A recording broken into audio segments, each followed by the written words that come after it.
Hello everyone! Ito po ang inyong lingkod, si Froilan Schneider Macuisablo. Siguro marami ang nakaka-relate sa inyo sa puno na ito, na kung tawagin sa amin ay nganga or bunga, or we call this in English betel nut or areca nut. Ito po ang mga libangan ng ating mga lulu at lula nung araw, lalo na sa Kabisayaan, mga kaibigan.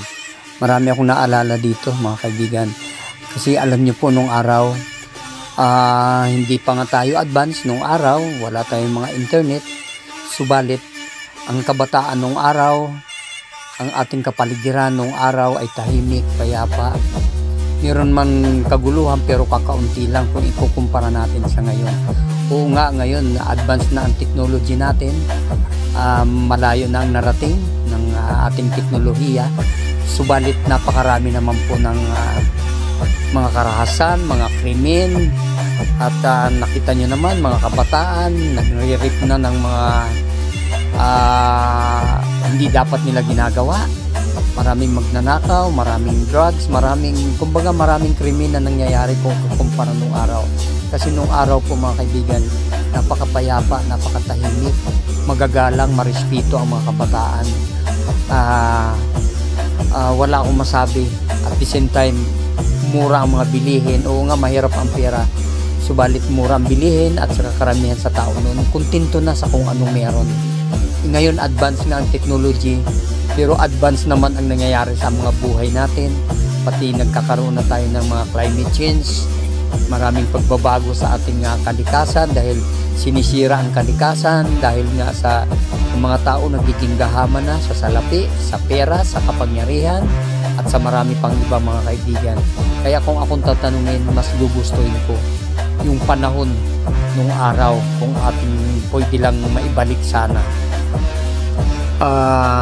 Sa mga Espanyol na kaibigan ko, for all of my friends, from Spanish country, recuerdo los buenos tiempos de esta planta cuando era joven. La llamamos nganga o bunga. No es di betel o no es di areca. See, mga kaibigan, ganun yun kung tawagin nung araw sa amin nga.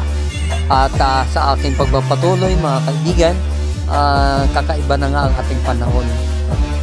Noong araw, wala kang mababalitaan na nagnanakaw, lalo na sa mga tauhan ng gobyerno. Meron man pero bibihira, kakaunti at maliliit lang. Ngayon talaga naman ang mga tao, mga politiko, mga government official, talaga namang kung magnakaw trilyon, bilyon, milyon, hindi na piso, mga kaibigan. Talagang talamak na ang kasamaan sa ating daigdig ngayon sa ating bansang Pilipinas, na ang nagdurusa ay ang ating mga kapwa Pilipino. Nakakaawa po, mga kaibigan. Kawawa naman ang mga susunod sa atin na henerasyon. Ano na ang mangyayari kung ganito ng ganito ang mga ipinapakita ng ating tinatawag na modelo, na talaga namang lantaran na ang mga pagnanakaw sa ating gobyerno. Sa halip na maitulong yan sa maraming mahihirap, napupunta sa pansarili nilang bulsa dahil nagiging gahama, nagiging ganid, nagiging greedy, nagiging sakim, mga kaibigan. Kaya dapat talaga masawata ito hanggat maaga ng ating Pangulong Ferdinand Bongbong Marcos. Kaya habang tumatagal, alam niyo po, mga kaibigan, parami ng parami ang mga naghihirap, parami ng parami ang mga mahihirap. Nakikita niyo naman sa ating mga kapaligiran. Kasi sa halip na ang ating mga inaasahan na sa gobyerno ay makatulong, ang ginagawa, nagiging ganid hindi lamang sa salapi kundi sa kapangyarihan. Nagkakaroon ng nga yung mga political dynasty. Kung tutusin, hindi dapat yan. Dapat iba-iba, hindi yung sila-sila na lang. Para napapalitan, nagkakaroon ng mga changes, nagkakaroon ng mga pagbabago dapat ang ating gobyerno. Kaya nagpapasalamat nga ako na nariyan si Pangulong Bongbong Marcos, na talaga namang inilalabas niya lahat ang mga katotohanan sa panahon ngayon, na talaga namang marami nga ang mga nagnanakaw, lalo na sa ating mga flood control project, na hari nawa maparusahan kung sino man ang may sala. Subalit hindi ko naman po nilalahat. Meron naman po mga natitirang mga tauhan natin sa gobyerno, o mga nagtatrabaho sa gobyerno na matitino at malilinis ang kanilang mga hangarin at mga puso. Subalit nariyan po talaga ang marami ang ganid marami ang naghahangad, hindi kontento sa kanilang mga sinasahod na kung tutuusin napakalaki. Kawawa tayong mga taong bayan, tayong mga Pilipino na nagbabayad ng buwis. Hindi nyo po napapansin, bawat bili natin sa mga tindahan, sa mga grocery, sa mga supermarket, merong VAT, value added tax, napakalaki po. Bawat bili natin ng halagang 500 or 200 or 300, pinakamahina ng 100 na VAT. Nakakapanlumo mga kaibigan kung sa sariling bulsa lamang nila napupunta ang ating mga ibinibigay na buwis sa ating gobyerno, na para sana sa ikauunlad yan, para higit sa lahat sa mahihirap, sa mga infrastruktura, sa ikagaganda ng ating bansa. Kaya sana naman po magising na tayo mga Pilipino. Magkaisa tayo na magmatsyag, magbantay, dahil open na po meron na pong website ang ating Pangulo. Pwede na po tayo mag-report, mag-comment at direkta mababasa niya po ang ating mga sumbong at mga komento tungkol sa mga nangyayari sa ating kapaligiran. Kaya mga kaibigan, kailangan we need to be watchful mga kaibigan.